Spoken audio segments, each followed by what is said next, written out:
اگر تو خود کو میری عبادت کے لیے فارغ نہیں کرے گا تو میں تیرے ہاتھوں کو کاموں میں مشغول کر دوں گا اور تیری محتاجی کو کبھی دور نہیں کروں گا۔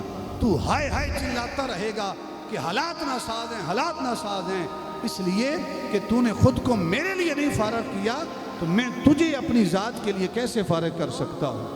حضرت انس بن مالک کہتے ہیں قال رسول اللہ صلی اللہ علیہ وسلم من کانت الآخرۃ ہمہ، جس نے آخرت کو اپنی ترجیح بنا لیا، جس کے دل میں آخرت کی فکر ہے، یار میری قبر برباد نہ ہو جائے، میری آخرت تباہ و برباد نہ ہو جائے، میں آخرت میں کہیں خائب و خاسر نہ ہو جاؤں، قیامت کے دن کہیں میرا نامہ اعمال مجھے بائیں ہاتھ میں نہ دیا جائے۔ جس کو آخرت کی فکر ہوتی ہے، من کانت الآخرۃ ہمہ جعل اللہ غناہ فی قلبہ، اللہ تعالیٰ اس بندے کے دل کو غنی کر دیتا ہے، اس کے دل کو اللہ غنا عطا کرتا ہے، وہ دنیا کا لالچی نہیں ہوتا، نہ دنیا کے پیچھے بھاگتا ہے، اس قدر ہی لیتا ہے جس کی اس کی ضرورت ہوتی ہے۔ اور پھر شاید فرمایا وَجَمَعَ لَهُ شَمْلَهُ، اور اللہ رب العزت اس کے بکھرے کاموں کو اکٹھا کر دیتا ہے۔ پھر ارشاد فرمایا وَأَتَتْهُ الدُّنْيَا وَهِيَ رَاغِمَةٌ، اور اللہ تعالیٰ اسے دنیا ایسے دیتا ہے کہ دنیا لونڈی بن کر اس کے سامنے آ جاتی ہے، جو آخرت کی فکر کرتا ہے،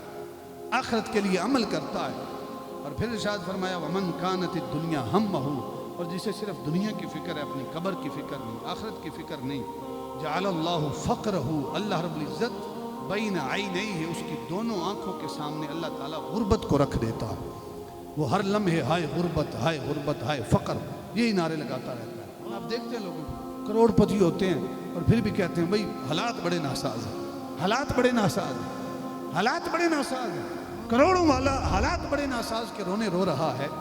وجہ کیا ہے کہ اس کو صرف دنیا کی آخرت کی فکر نہیں، اس کے مجتمع کام منتشر ہو جاتے ہیں۔ سرکار نے ارشاد فرمایا وَفَرَّقَ عَلَيْهِ شَمْلَهُ، اللہ تعالیٰ ان کے مجتمع کاموں کو منتشر کر دیتا ہے، ایک کام ادھر ہے، ادھر بھی ہاتھ ہے، ادھر بھی ہاتھ ہے، ادھر بھی ہاتھ ہے، اور کہیں سکون نہیں ہے، بیرا روی کا شکار ہے۔ اور پھر ارشاد فرمایا وَلَمْ يَأْتِهِ مِنَ الدُّنْيَا إِلَّا مَا قُدِّرَ لَهُ، جتنی وہ محنت کرتا ہے نا، ادھر بھی ہاتھ، ادھر بھی ہاتھ، ادھر فیکٹری، ادھر کارخانہ، ادھر شہر، ادھر شہر، اس قدر دنیا اس کو ملتی نہیں ہے، ملتی اس کو وہی ہے جو اللہ نے اس کے مقدر میں لکھی ہوئی ہے، ملتی وہی ہے جو اس کے مقدروں میں لکھی۔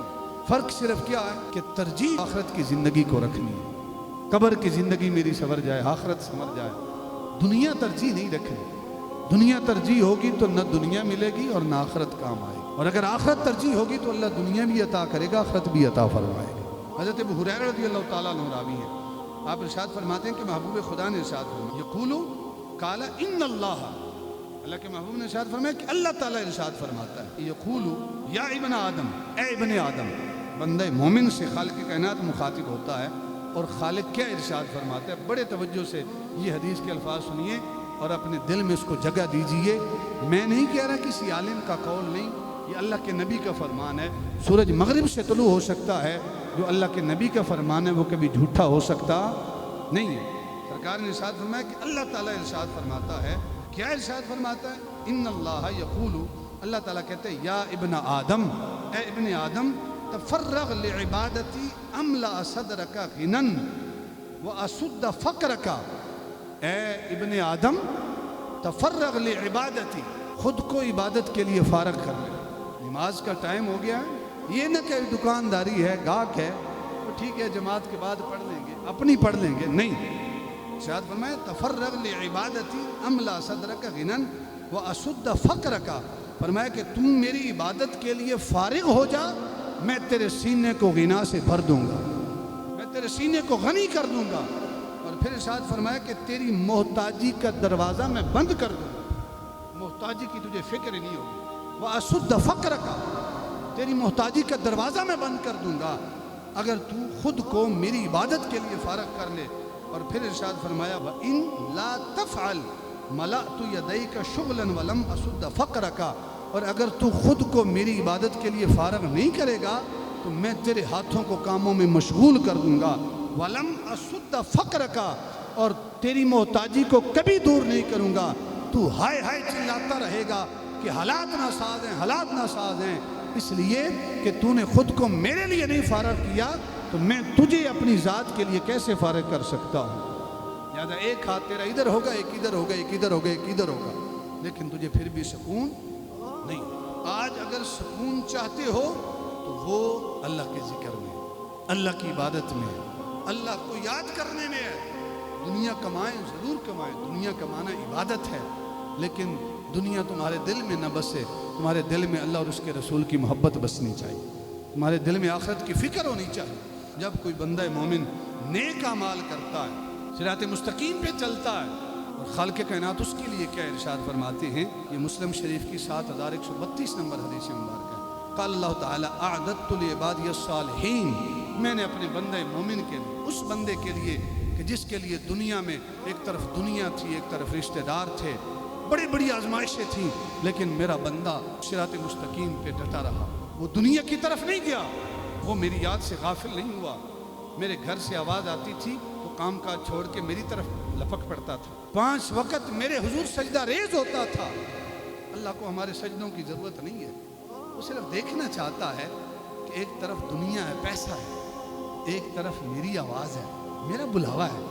میں دیکھتا ہوں کہ دنیا چھوڑ کے میری طرف آتا ہے یا نہیں آتا. اس کو تو صرف ان جذبوں کی ضرورت ہے، وہ بھی ہماری خاطر، اسے تو کوئی ضرورت نہیں ہے. وہ دیکھنا چاہتا ہے کہ میرا بندہ مجھے کتنا یاد کرتا ہے.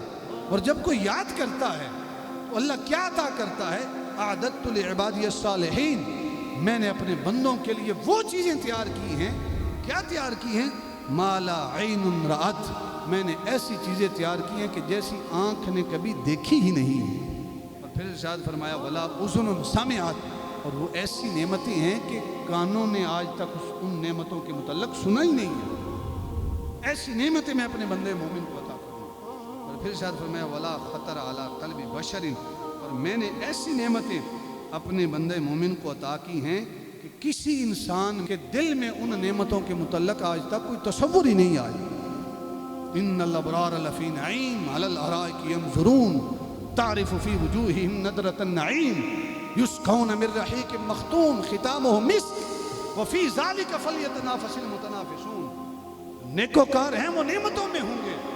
علی الارائک ینظرون، تو ان کے چہروں سے وہ نعمتوں کی آثار دیکھے گا. وہ پلنگوں کے اوپر آرام کر رہے ہوں گے، ناز و نعمتوں کے اندر ہوں گے. ختامہ مسک وفی ذالک فلیتنافس المتنافسون، پاکیزہ شراب انہیں پلائی جائے گی سر بمہر.